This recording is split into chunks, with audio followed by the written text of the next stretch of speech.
तर हाय नमस्कार मित्रांनो, आज मी तुमच्यासाठी खूप मस्त आणि मजेदार गोष्ट घेऊन आलेलो आहे. तर गोष्टीचं नाव आहे चतुर कासव. तर मित्रांनो, लहान मुलांसाठी मी दररोज नवनवीन गोष्टी घेऊन येत असतो. तुम्हाला जर आपल्या गोष्टी आवडत असतील तर आपल्या चॅनल तुम्ही नक्की सबस्क्राईब करा आणि खाली असेल ती बेल आयकनची घंटी दाबा, म्हणजे येणाऱ्या नवनवीन गोष्टी तुम्हाला ऐकायला मिळतील. तर मित्रांनो, चतुर कासव आणि एक कोल्हा यांची गोष्ट मी तुम्हाला सांगणार आहे. गोष्ट खूप जुनी आहे आणि मस्त मजेदार ऐकण्यासारखी आहे.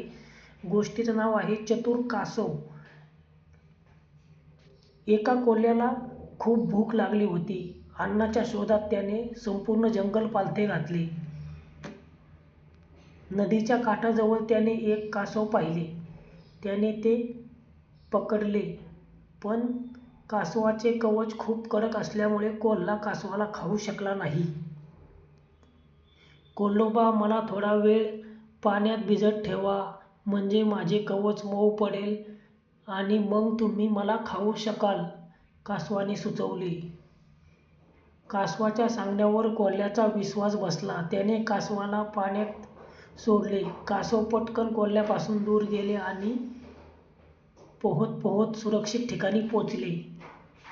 तर मित्रांनो, अशी होती आपल्या कासवाची गोष्ट.